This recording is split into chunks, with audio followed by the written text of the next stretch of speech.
배트맨과 조커, 이순신과 도요토미 히데요시, 루즈벨트, 처칠과 히틀러, 스탈린.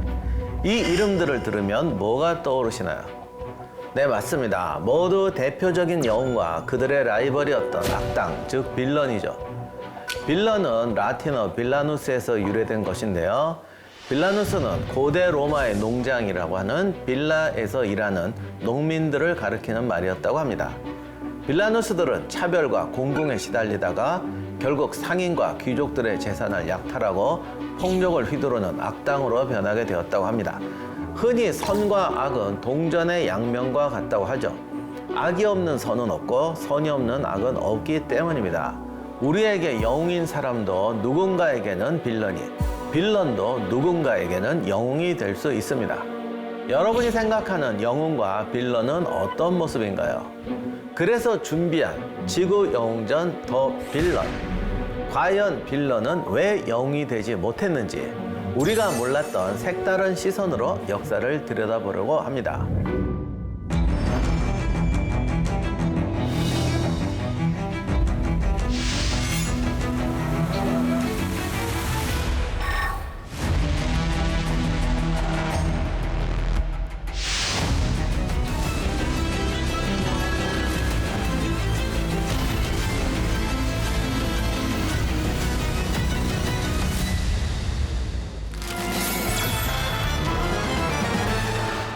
새로 시작하는 더 빌런 편 첫 번째 주인공 누굴까요? 그와 관련된 힌트를 몇 가지 준비해봤습니다. 첫 번째 힌트는 이겁니다. 이 비행기는 1차 세계대전 당시 독일의 주력 전투기였던 알바트로스입니다. 독일 전투기들이 그렇지만 빠르고 기동성 좋고 화력 충분하고 확실히 독일의 디자인이 멋있어요. 진짜 주력이었던 알바트로스.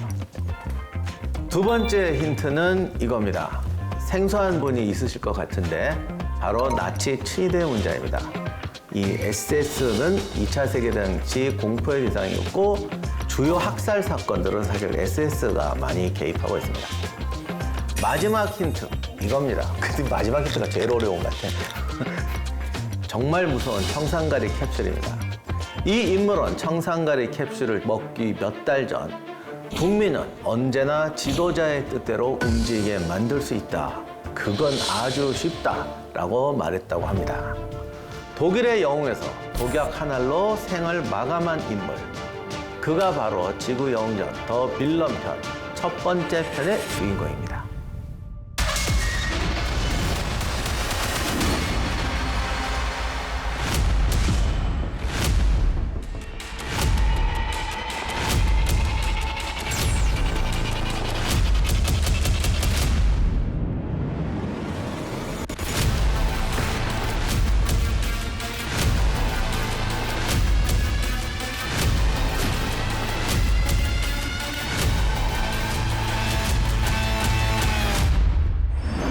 오늘의 주인공은 히틀러가 인정한 나치 독일의 공식 2인자 헤르만 괴링입니다.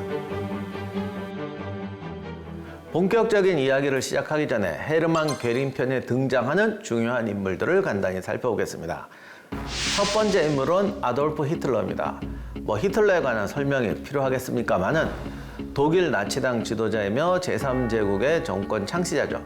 세계대전의 주범이고 현대사 최악의 전범으로 꼽히는 인물입니다.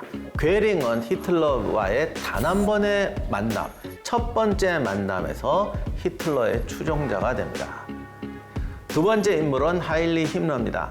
힘러를 알면 2차 세계대전사를 좀 아시는 분이죠. 히틀러의 왼팔이자 SS 친위 대장으로 유명한 사람이죠. 아우슈비츠 등 강제 수용소를 설립하고 인체 실험을 지휘했던 사람이고 홀로코스트의 진짜 악명 높은 조직가입니다. 히틀러보다 더 잔인한 인간으로 꼽히기도 하는 인물입니다. 근데 성격은 되게 나약하고 이 사람은 은행원 출신이거든요. 조용한 사람이 무섭다니까. 그러면 괴링하고는 어떤 관계냐? 히틀러의 2인자 자리를 두고 괴링과 함께 치열하게 다퉜고 나중에 히틀러의 배신자로 낙인 찍히는 사람입니다. 두 사람의 공동점, 이 사람도 이거 드시고 가셨습니다. 마르틴 보어만, 모르는 사람이 많으실 텐데 나치당의 당수부장입니다. 그럼 이 사람 왜 유명하냐? 히틀러의 개인 비서였는데 나치가 거의 몰락할 때쯤에 히틀러의 측근으로 괴링과 힘러보다도 히틀러의 신임을 얻었던 사람이었습니다. 그러나 괴링과 힘러도 마지막 힘을 발휘해서 보만이 부총통이 되는 것은 결사적으로 반대합니다. 결국 셋이 같이 그 2인자 자리를 차지하지 못하게 되는데, 괴링과 힘러를 몰락시키는 데는 요즘 말로 문고리 권력으로 히틀러를 이제 뒤집어 놓는데 결정적으로 공헌을 했습니다. 이 세 인물들과 함께 괴링의 이야기를 파헤쳐 보도록 하겠습니다.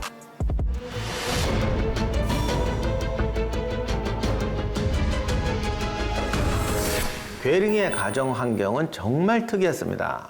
아버지는 기병대 장교 출신으로 45살 때 런던에 유학해서 영국의 식민지 정책을 연구했다고 합니다. 이때 프란체스카라는 여성을 만나서 결혼을 하게 됩니다. 이때는 재혼이었어요.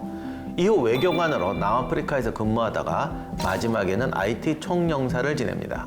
프란체스카는 5명의 아이를 낳았는데요. 이 중에서 괴링은 프란체스카가 낳은 5명 중에 4번째 아이였습니다. 괴링이 3살 때 아버지가 총영사직에서 은퇴합니다. 근데 이분이 이유를 모르겠는데 재산이 거의 없었답니다. 그래서 베를린 교회에서 힘들게 살았습니다. 이때 이 가정을 구원해주는 어떤 사람이 나타납니다. 바로 괴링의 대부였던 헤르만 에펜슈타인입니다. 프란체스카가 남아프리카에서 첫 번째 아이를 낳았는데 그 아이를 받아주었던 의사였습니다. 그리고 5아이의 대부가 되어줍니다. 이게 단순 의사의 관계가 아니죠. 사실은 헤르만 에펜슈타인이 언제부턴가 프란체스카하고 바람이 납니다. 이 에펜슈타인은 굉장히 거부였고 유대인이었어요. 나중에 이 사람은 자기가 소유한 성 2개 중에서 하나를 괴링가에게 빌려줍니다. 그런데 이때 아주 특이한 관계가 형성되는데, 괴링의 아버지가 멀쩡하게 살아있었거든요.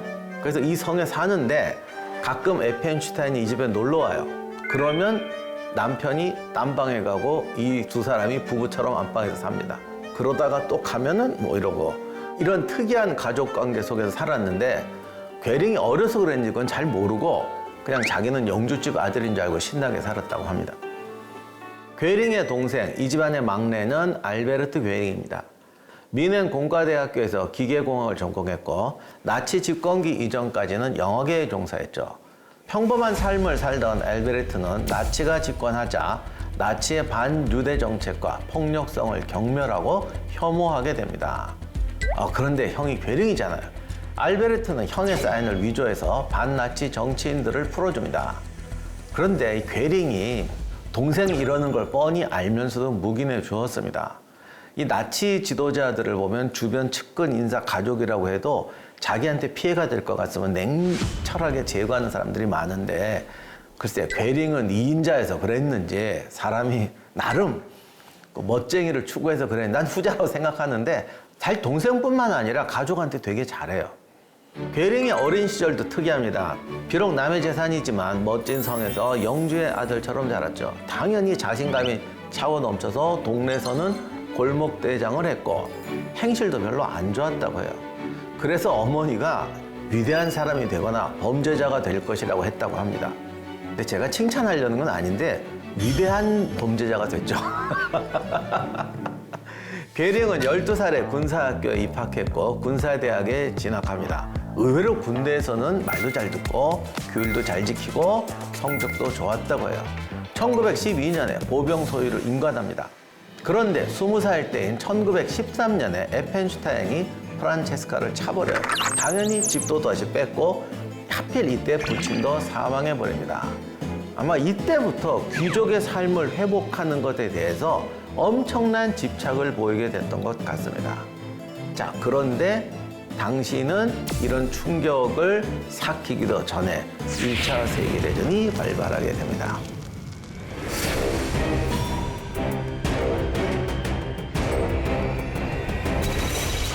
아무리 악당이라도 영웅적인 면모는 있습니다. 1차 대전이 발발할 때 괴링은 보병 소위였죠. 군인으로서 괴링은 무모할 정도로 용감하고 열정적인 장교였다고 합니다. 그런데 갑자기 이제 항공대가 조직되면서 이 하늘에서 공중전이 막 벌어지는 겁니다. 그걸 보더니 무단으로 부대를 탈출해서 비행학교에 입학합니다. 그 당시만 해도 이게 통했나 봐요. 그래서 어쩌지 해가지고 조종사가 됩니다. 첫 출격 임무는 조종사가 아니라 후방 좌석에서 항공사진을 촬영하는 임무였습니다. 그런데 괴링이 익스트림 스포츠 중독자였어요. 그래서 보통 이게 카메라를 이러고 찍는데 우리 톰 크루즈 영화 보면 막 공중에서 매달고 그러잖아요. 진짜 그랬대요. 원래 아크로바트도 잘하고. 그래서 몸을 내밀고 비행기에서 뭐 이래갖고 찍었다고 해요.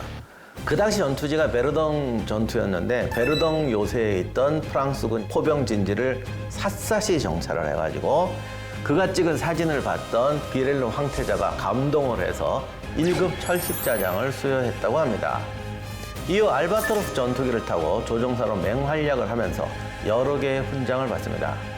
1차 대전 당시 공군 에이스는 정말 새로 생긴 직업이자 영웅이었어요. 1차 세계대전 때 최고의 격추왕은 독일의 붉은 남자 리트호펜이죠. 괴링은 1917년 리트호펜 비행대에 소속됩니다. 그리고 1918년 5월 최고 훈장인 프루르 메리트를 받습니다. 리트호펜이 전사한 후에 그는 이 비행대의 대장이 되었습니다. 이 리트호펜 비행대는 종종까지 연합군기 500대를 격추했습니다. 괴링의 격추 기록은 22대입니다. 격추왕이었던 리트호펜이 80대, 2위였던 우데트가 62대였습니다. 영국, 프랑스 통틀어서 에이스들이 살아남는 경우가 거의 없었어요. 리트호펜도 전사했고, 그런데 괴링은 살아남았죠. 그러다 보니까 종전 후에 요즘 말로 하면 아이돌 스타처럼 유명 인사가 됩니다. 물론 처음에는 쉽지 않았어요. 독일이 패전하니까 조종사들이 실업자가 되죠. 괴링은 바이마르 공화정과 사회주의에 대한 강렬한 분노가 생깁니다. 괴링은 전역한 동료 장교들과 술집에서 만나서 이렇게 외쳤다고 합니다. 자유, 원칙, 도의, 그리고 조국 독일을 위한 새로운 전쟁이 시작되었다. 반드시 우리의 시대는 다시 찾아올 것이다. 그러나 당장은 목구멍이 포도청이라고 생계를 해결해야 했습니다. 또 이걸 몰고 고개 비행사로 명성을 날리기 시작합니다. 이걸로 유명해져가지고 돈을 좀 많이 벌었어요. 게다가 이때 괴링은 날씬하고 잘생기고 성격 호남아, 쾌남아, 탑건의 톰 크루즈 같은 딱 그런 하여간 거칠 것이 없는 사람이어서 인기가 어마어마했다고 합니다. 특히 귀부인하고 여성들한테 엄청나게 인기였다고 합니다. 1920년에 로렌 백작이라는 사람이 자기 성으로 괴링을 초대합니다. 이 로렌 백작의 처제이면서 스웨덴 사람이었던 카린이라는 여성을 만납니다. 그런데 진짜 한눈에 반했대요. 옛날 그 귀족집은 이렇게 계단이 이렇게 양쪽으로 내려오잖아. 내려오면서 위로 쳐다보면서 로미오와 줄리엣처럼 이렇게 됐어요. 이 카린은 아버지도 남편도 스웨덴 남작이었던 정통 귀족 집안이었어요. 남편하고 별거 중이었고 괴링보다도 5살 연상이었습니다.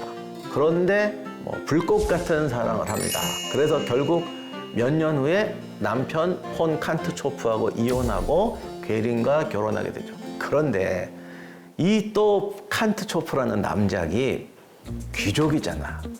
내가 비록 이혼하지만 나의 아내를 위해서는 모든 걸 다 하겠다. 그래서 아이는 자기가 키우면서도 부인을 위해서 재산을 어마어마하게 때렸어요. 이렇게 되니까 갑자기 괴링은 다시 부인 생기고 성 생기고 풍족하게 살 수 있는 사람이 된 겁니다. 그런데 1931년 헌신적이었던 부인 카린이 갑자기 심장마비로 사망합니다. 괴링은 나중에 성공한 뒤에 그녀의 이름을 딴 카린 홀이라는 전택을 지어서 카린의 사진과 초상화, 수집한 미술품 등을 보관했는데 1945년에 소련이 진격해오자 괴링이 폭파시켜버렸습니다. 카린 홀을 소련에게 빼앗기고 싶지 않다라고 생각했던 것 같습니다. 그리고 1991년 괴링의 사유지에서 카린의 유해도 발견되었습니다.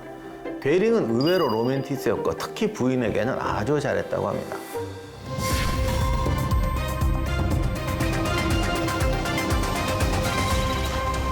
(1922년) 괴링이 한창 카린하고 결혼하고 좋아하고 있을 때 자신의 인생을 흔들어 놓은 한 사람을 만나게 됩니다. 바로 아돌프 히틀러죠.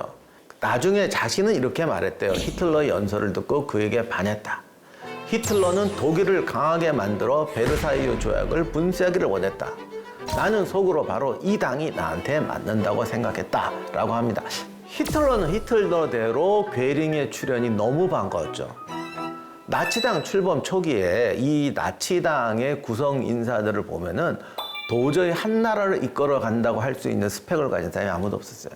이럴 때 독일의 전쟁 영웅이 나타난 거예요. 그리고 솔직히 가짜 귀족이지만 지금은 나름 귀족인 괴링이 나타나니까 히틀러는 괴링에게 나치당 행동대원이라고 할 수 있는 돌격대, 사실 그때는 그냥 불량배 집단이었는데 하여간 그걸 맡깁니다. 근데 이것도 맡긴 게 이유가 동네 불량배 이런 놈들이 모이니까 통제가 안 되는 거예요. 아무도 이걸 통제를 못해.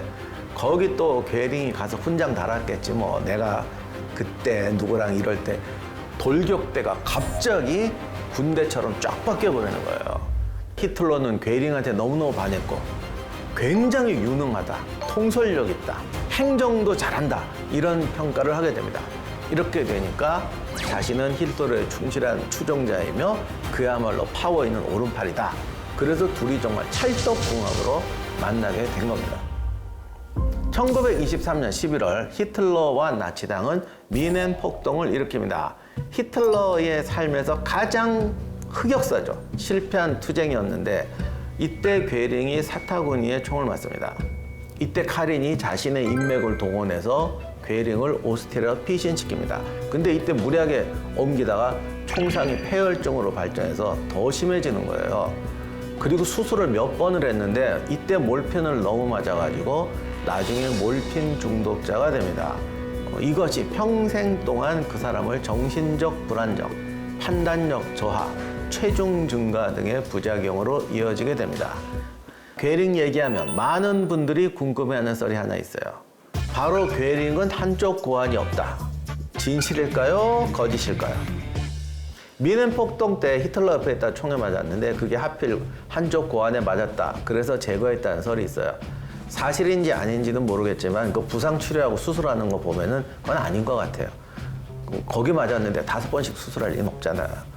그러나 중요한 거는 그 수술 후유증, 폐혈증 때문에 몰핀 중독된 것은 사실이었고 이것이 그의 인생을 바꿔놓게 됩니다.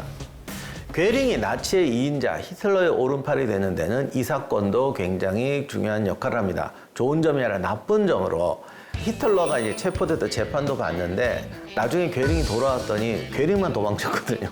그러니까 히틀러가 굉장히 차갑게 대합니다. 그러자 괴링은 히틀러에게 잘 보이기 위해서 갑절의 노력을 합니다. 심지어는 연설을 공부해서 연설가로 거듭나기까지 합니다.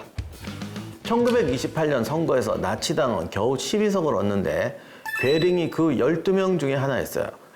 그리고 이 유명한 사람이 국회의원이 되니까 후원금이 물밀듯이 들어왔다고 해요. 그러자 괴링은 낮에는 국회에서 이게 또 자기가 이 전투기 조종사 아닙니까? 그러니까 그리고 밤에는 명사들하고 맨날 파티를 여는 생활을 했다고 합니다. 1930년 선거에서 나치당은 107석을 얻으며 약진합니다. 이때도 괴링이 굉장히 공을 많이 세웠어요. 그러니까 우리는 일반적으로 영화에서 보면은 그냥 맨날 허풍이나 치고 실속 없는 사람으로 보이는데 괴링이 의외로 이걸 잘해가지고 재계 거물들, 재벌들 이런 사람들을 나치당으로 끌어들이는데 괴링이 큰 역할을 합니다. 그게 되니까 또 이게 돈이 들어오는 거야. 그러니 나치당에서 괴링이 제일 부자예요. 그러자 이때부터 괴링이 점점 좀 자아도취적이 되고 이 아저씨는 막 벌써 하얗게 입고 다니고 빛나기 시작했습니다. 권력을 주게 된 나치당은 유대인, 공산당을 탄압하면서 독재 권력으로 변해갔는데요. 이 선두에 섰던 사람이 바로 괴링입니다. 괴링은 프로이센주 내무장관을 지내던 1933년 프로이센 주정부 산하에 나치 당원들로 채워놓은 새로운 경찰 조직을 만듭니다. 이게 바로 나중에 악명 높은 비밀경찰 게슈타포입니다. 이 덕분에 괴링은 장검의 밤 당시에도 개입해서 수많은 불법적 학살과 숙청을 진두지휘할 수 있었습니다. 장검의 밤은 1934년 6월 30일 아돌프 히틀러가 돌격대 지도자 에른스트 렘을 비롯한 정적들을 쿠데타 혐의로 처형한 사건입니다. 이 사건은 히틀러의 절대 권력 확립과 제2차 세계대전을 일으키는 단초로 평가되고 있습니다. 장검의 밤 사건에서 괴링은 친위대 총수 힘러와 함께 렘과 그 일파를 제거하는 데 성공합니다. 그리하여 그는 당시까지만 하더라도 아직 미약했던 친위대의 독립과 성장에 조력을 하게 되죠. 이듬해인 1934년 4월 게시타포의 관할권은 내무장관 힘러에게 넘어갑니다. 이때부터 직접적으로는 국가보안본부 소속이 되어서 게시타포의 활동이 시작됩니다. 렘은 처음에는 괴링의 제일 경쟁자였습니다. 본인이 자신만만했죠. 그러나 히틀러 눈밖에 나면서 제거가 되고 렘을 제거한 뒤로 친위대는 나치당과 히틀러의 가장 충실한 충견으로서 노예노동, 절멸수용소, 학살부대 운영 등 중요한 범죄 행위를 주도하는 집단으로 성장하게 됩니다. 1935년에는 뉘른베르크 법이 만들어집니다. 이것이 나중에 홀로코스트로 발전하는 계기가 되죠. 괴링은 뉘른베르크 법화의 직접적인 위반자는 아니었지만 법의 실행과 제도화에 관여를 합니다. 나는 독일 경제에서 유대인을 말살하기 위한 모든 조치를 취하고 필요한 한 그 조치를 나에게 제출해 줄 것을 관할 기관에 간청한다. 1938년 11월 9일 밤 나치 당원과 여타 독일인들이 독일 전역에서 유대인이 운영하는 상점들을 약탈하고 유대교 회당인 시나고그에 불을 지른 수정의 밤 사건이 납니다. 이게 왜 수정의 밤이냐 그러는데 유대인들이 장사를 많이 하잖아요. 그러니까 가게를 다 때려 부시니까 유리창이 다 깨져갖고 거리가 밤하늘의 별처럼 반짝반짝 했답니다. 그래서 수정의 밤이라고. 참 얘들이 이상한 짓 많이 했는데 이름은 진짜 기가 막히게 붙인 것 같아. 낭만적인 이름을 붙였죠. 이듬해 1939년에 그는 4개년 계획부 전권장관이 돼서 보안대장 라인하르트 하이드리히에게 제국중앙유대인 이주청 설립을 지시합니다. 유대인 이주부의 직원들은 친위대 보안대와 국가보안본부 요원들로 구성되었는데 초대 청장부터가 악명 높은 게시타포 국장 하인리 힘러였죠. 이 조직 역시 유대인들을 이송해서 각자의 개토나 수용소로 이송하는 작업을 담당하게 되죠. 한마디로 홀로코스트의 핵심적인 조직이었습니다.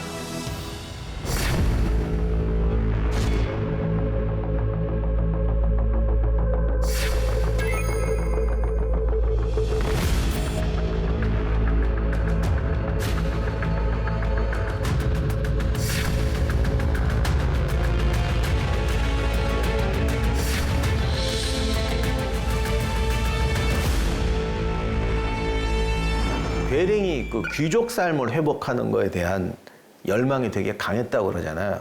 귀족은 다 있어야 돼요. 좋은 말, 보석, 성, 훌륭한 관리인, 아름다운 영지, 비싼 가구, 그리고 그림, 조각 다 모았어요.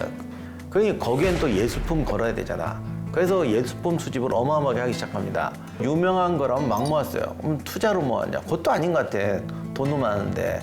근데 아무튼 루벤스, 렘브란트, 고야 주로 조금 웅장하게 그리는 고전주의 작품들, 약간 과장되고 그런 거 되게 좋아했어요.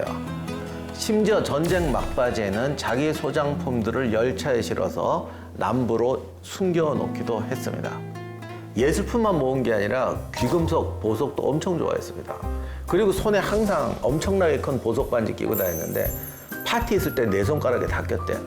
그러니까 이게 나치당 지도자들은 정말 약간 소시민인 척 하는 게 있었거든요. 이 아저씨만 안 그래요. 그래서 절대 안 빼는 반지는 뭐 이만한 거에 떼는데 제가 보석에 대해서 좀 약해가지고 뭐 그런 것도 엄청 좋아하고 그랬다고 합니다. 헤르만 괴링은 예술품 외에도 이것을 좋아해서 약탈을 일삼았다고 합니다. 그게 무엇일까요? 정답은 와인입니다. 귀족들은 지하실에 가득한 와인 창고. 거기서 10년산이 나오냐, 100년산이 나오느냐, 어느 게 나오느냐. 이게 그 집안의 품격을 보여주잖아. 그래서 와인을 엄청 수집했는데 특히 보르도 와인을 사랑했다고 알려져 있습니다. 독일군이 프랑스를 점령하자마자 고급 와이너리와 유명 레스토랑에 술 감별사를 파견하면서까지 고급 술을 찾아서 약탈을 했습니다. 그러자 사람들이 또 알아서 구하기 힘든 와인을 갖다 바쳤죠. 이렇게 해서 모은 괴링의 와인이 15,000병에 이른다고 합니다. 하여간 참 히틀러가 살려준 게 이상해.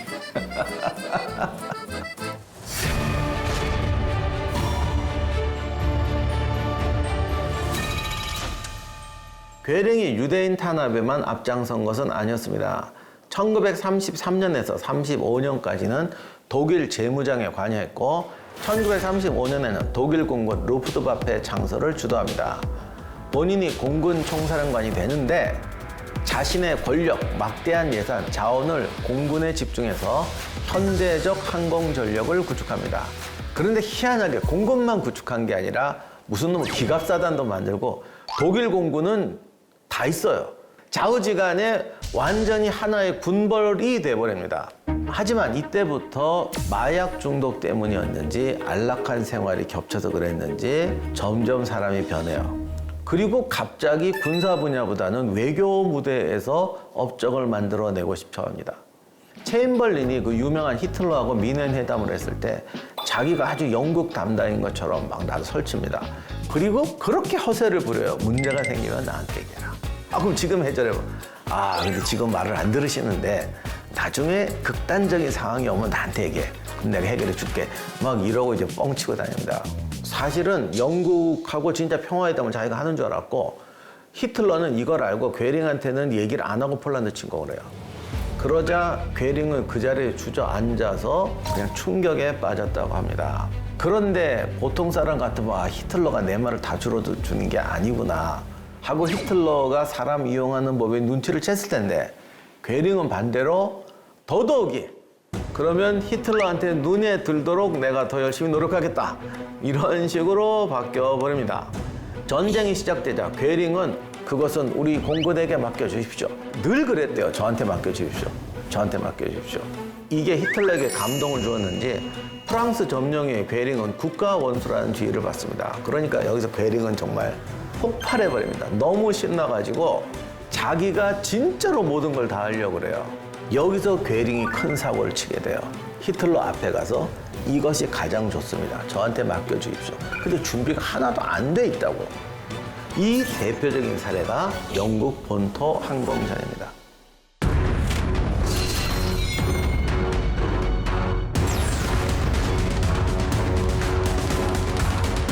제공권 장악을 위해서 벌어진 사상 최대 규모의 항공전, 영국 본토 항공전.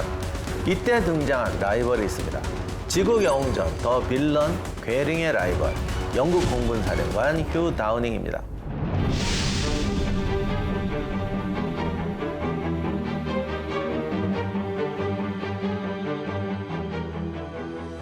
휴 다우닝은 전쟁 시작 전부터 레이더망의 중요성을 미리 예측해서 처칠에게 강력하게 건의하죠. 영국 동남부 해안 전체를 커버할 수 있는 방공망 체계를 건설합니다. 이 관제소는 약 130km의 반경에서 레이더를 감지할 수 있는 대규모 레이더망이었습니다. 그런데 이 레이더는 독일 항공기의 위치는 정확하게 파악하는데 고도는 알 수가 없어요. 영국은 이 단점을 커버하기 위해 해안가에 정찰병을 대거 투입합니다. 그래서 망원경으로 독일의 항공기를 살피고 고도를 본부에 전달하는 방식으로 신속하고 정확한 방공 체계를 설계했습니다. 이 영국 본토 항공전은 2차 대전의 운명을 바꾼 전투 중에 하나입니다. 당시 독일군은 영국이 2차 대전에 개입 안 할 거라고 생각했어요. 근데 해버린 거야. 그러니 영국을 점령해야 되는 임무가 갑자기 생겼는데 다른 건 몰라도 영국 해군을 당할 해군은 세상에 없었어요. 그러다 보니 바다를 건너가서 부대를 상륙시켜야 되는데 바다를 건너가기 위해서는 제공권을 확보해야만 했죠. 그래서 독일 공군이었던 루프트와페에게 영국으로 상륙할 수 있는 도버 해협의 제공권을 장악하라는 명령을 내리게 됩니다. 독일 공군은 기왕이면 영국 해협의 주변 선박, 항만까지 모조리 파괴해서 영국 상륙의 기반을 만들려는 작전에 시작하게 되죠. 이때부터 대규모 공습, 본격적인 공중전이 시작됩니다.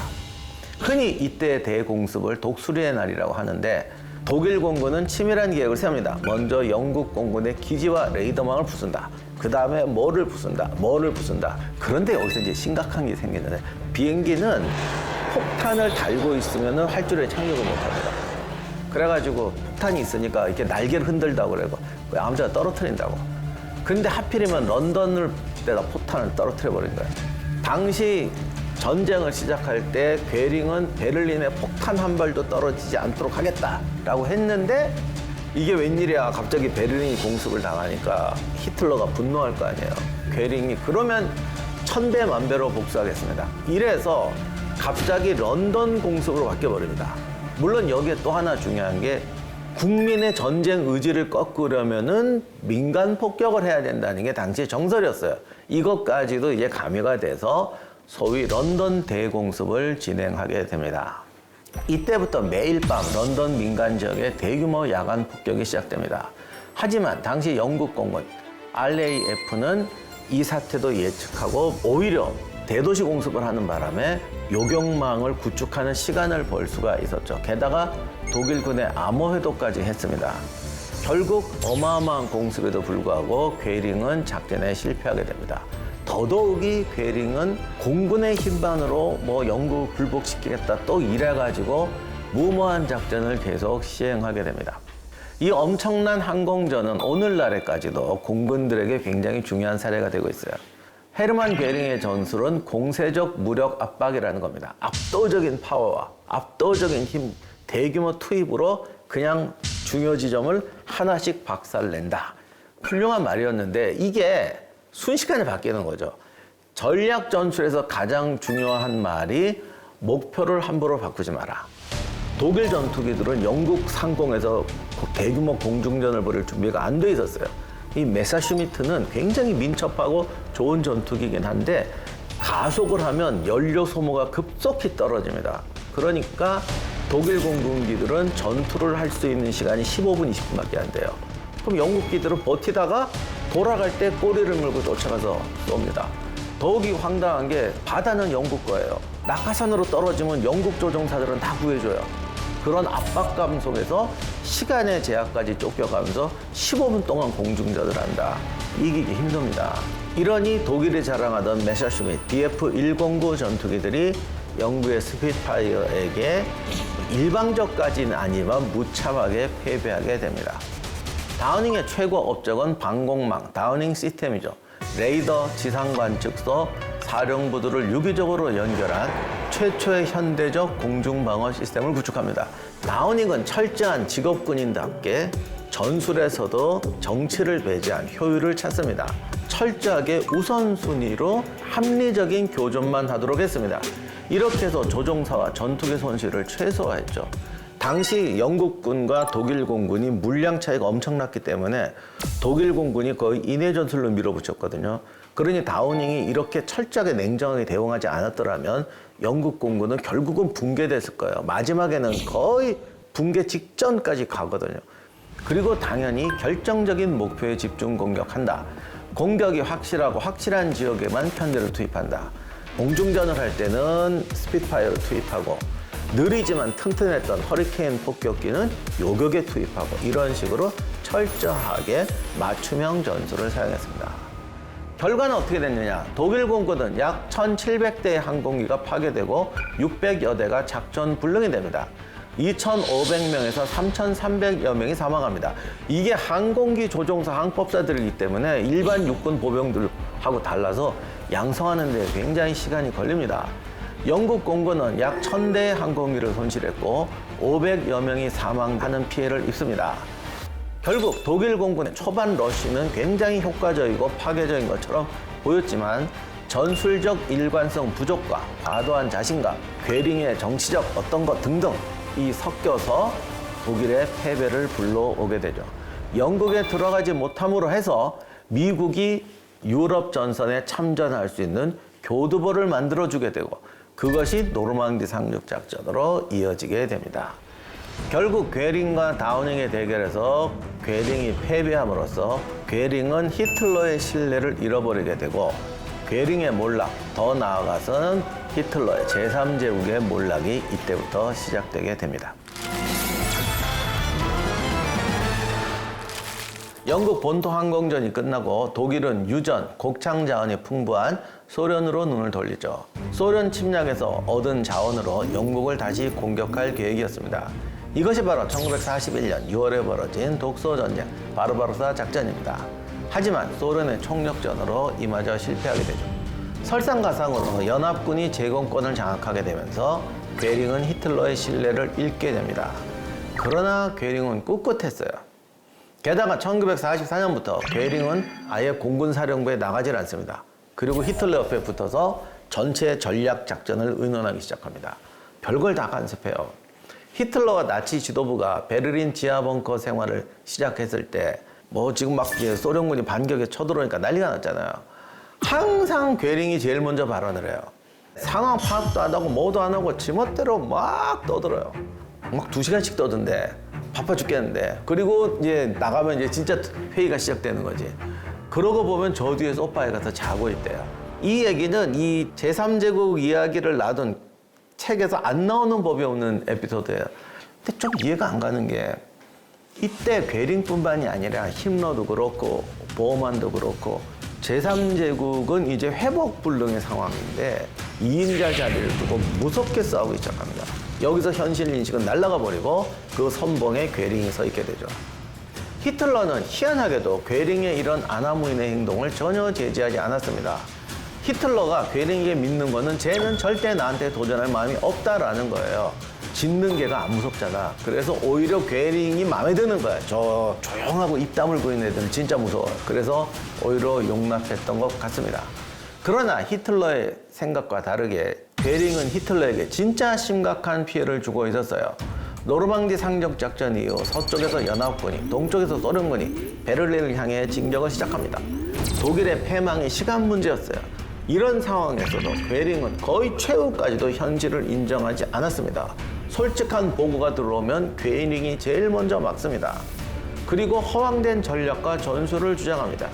이것이 독일의 패망을 앞당긴 요인이 되었고 결국 제2차 세계대전은 연합군의 승리로 끝나게 됩니다. 그런데 이때 이런 짓 하는 건 괴링만이 아니었어요. 비서했던 보어만이 보니까 일단 2인자 가까운 괴링을 제거해야 되잖아요. 그래서 4월 22일에 총통께서는 현재 신경쇠약 상태니까 대신 그대가 지휘를 맡아라 라고 괴링에 무전을 보냅니다. 이때는 괴링이 뭔가 잘못됐다는 걸 알게 나요. 끝인 것보다 그래도 제일 먼저 도망갔어요. 사실은 딴 데로 가 있었는데 보어만이 요걸 가지고 일부러 그런 전문을 보낸 거죠. 그러니까 먼저 도망가 있던 괴링은 신이 나가지고 히틀러에게 이런 전문을 보냅니다. 총통은 곧 서거하실 테니까 저를 2인자로 삼아주시면 총통께서 예전에 했던 모든 일을 제가 참 맡아서 사후 처리 잘 하겠습니다. 히틀러가 그걸 보고 완전히 뒤집어지죠. 이놈은 반역자다. 그래서 그 순간에 모든 직책에서 해임하고 친위대에게 구금을 명령합니다. 괴링 입장에서는 억울한 면이 있을 수도 있겠는데 사람 속은 모르는 법이죠. 진짜 괴링은 한 번도 히틀러 자리를 넘본 적이 없었을까요? 그 자리는 내가 원한다고 되는 게 아니라 히틀러가 물려줘야만 가능한 자리였어. 나는 그의 가장 충직한 부하로서 살아왔지. 내가 원한다고 빼앗을 수 있는 자리가 아니오.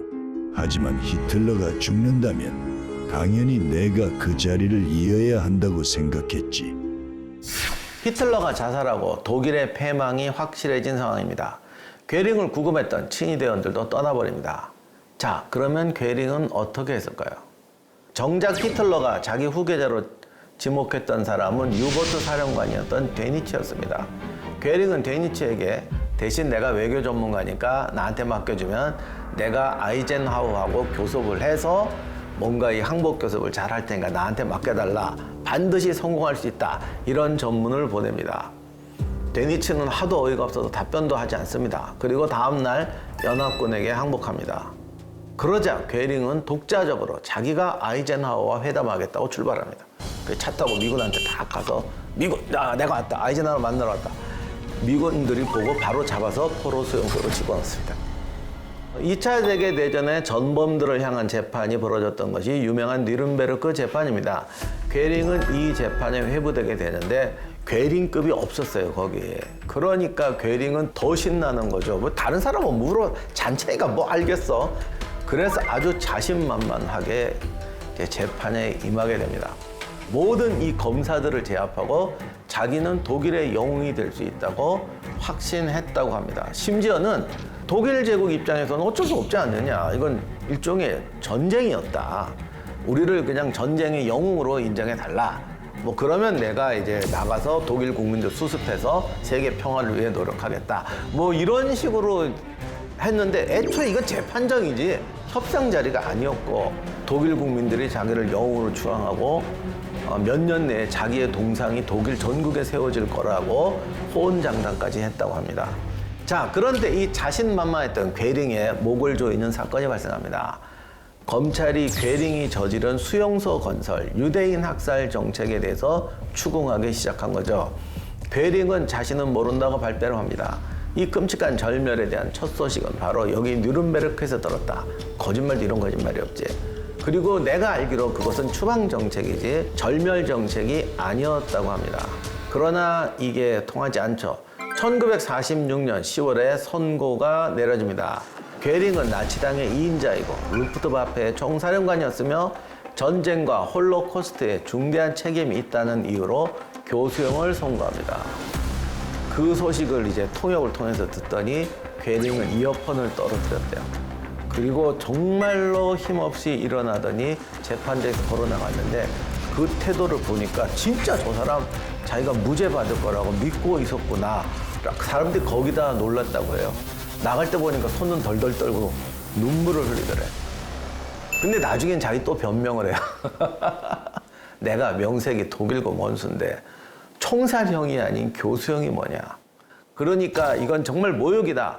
나에게 총살형을 시켜달라. 그랬는데 받아들여지지 않습니다. 그러자 비로소 자기가 죽을 수밖에 없다는 운명을 직감한 괴링은 꼭꼭 숨겨두었던 청산가리 캡슐을 꺼내서 먹고 자살합니다. 이게 엄청 충격이었는데 다른 애들이 다 그렇게 자살했기 때문에 괴링이 저러는 거는 자살할 방법이 없어서 그러는 거라고 생각을 했어요. 그런데 본인은 진짜로 무죄를 믿었던 거예요. 그래서 청산가리 캡슐도 1개가 아니라 3개나 숨겨놓고 있었는데 하나도 안 들키고 꼭꼭 숨겨놨다가 교수형 시킨다고 하니까 삼켰습니다.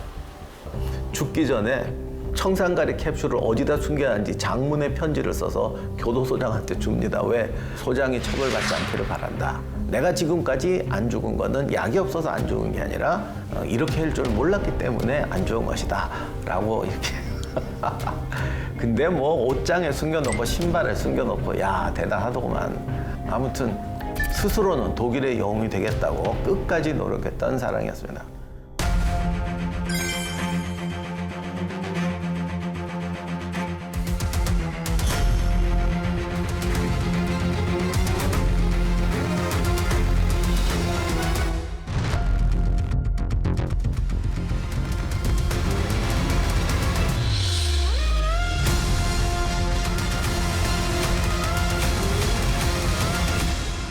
괴링은 유대인 학살에 앞장선 인물이었지만 동생 알베르트가 유대인을 도왔던 사실을 묵인했고 유서에 자신의 담당자들이 처벌받지 않게 해달라고 하기도 했습니다. 이런 모습은 괴링이라는 인물의 냉혹함과 인간적인 혹은 허세적인 면모가 뒤섞인 이중성을 보여주는 부분이죠. 그럼에도 불구하고 괴링의 삶에서 우리가 교훈을 하나 얻자면 마약보다 무서운 게 권력에 대한 욕망이라고. 괴링뿐 아니라 베를린 지하 벙커에 있던 그 나치 지도자들을 보면 거의 마지막 순간까지도 허상을 쫓고 있거든요. 저런 사람들이 국가와 국민의 운명을 좌우한다고 하면 정말 소름 끼치죠. 역사를 보면 권력에 대한 욕구가 자신뿐만이 아니라 국가와 국민을 망치는 경우가 너무 많은데 이런 부분에 대해서 우리는 정말 냉철하게 검토하고 경계해야 된다고 생각합니다. 영국의 소설가이자 독설가로 유명했던 조지 버나드 쇼는 합리적인 사람은 자신을 세상에 적응시키고 비합리적인 사람은 세상을 자신에게 적응시킨다 라고 말했습니다. 이걸 좀 바꾸면 권력 추구하는 사람들은 세상을 자신에게 적응시킨다. 조조가 그랬잖아요. 사람 뭐 천하가 나를 배신하는 것도 용납할 수 없다. 이런 말이죠. 헤르만 괴링은 세상을 자기 자신에게 적용시키려고 했던 희대의 빌런이 아니었을까요? 여러분은 선과악 어느 쪽에 서 계십니까? 지나친 권력욕과 자기 과신은 어떤 결과를 초래하는지 빌런과 영웅의 삶이 무엇이 다른지 생각해 볼 수 있는 계기가 됐기를 바랍니다. 그럼 다음 주에 다시 찾아뵙겠습니다. 감사합니다. 이 영웅편과 빌런편의 준비 과정에서의 차이는 좀 있으실까요? 이게 더 편하죠. 훌륭한 사람 찬양하는 것보다 남 씹는 게 세상은 더 편해요. 솔직히 말해서 괴링하고 알렉산더하고 누가 더 많은 사람 죽였냐 그러면 우리는 알 수가 없어요. 그런데 영웅이냐 빌런이냐가 꼭 죽은 사람의 숫자만 갖고 판단하는 것도 아니잖아요. 오히려 이런 걸 통해서 왜 어떤 사람은 빌런이 되고 영웅이 되는지 한번 생각해 볼 필요도 있을 것 같고, 그렇게 해서 다른 생각과 다른 이해관계가 좀 타협하고 만나갈 수 있는 그런 사회가 되기를 바랍니다.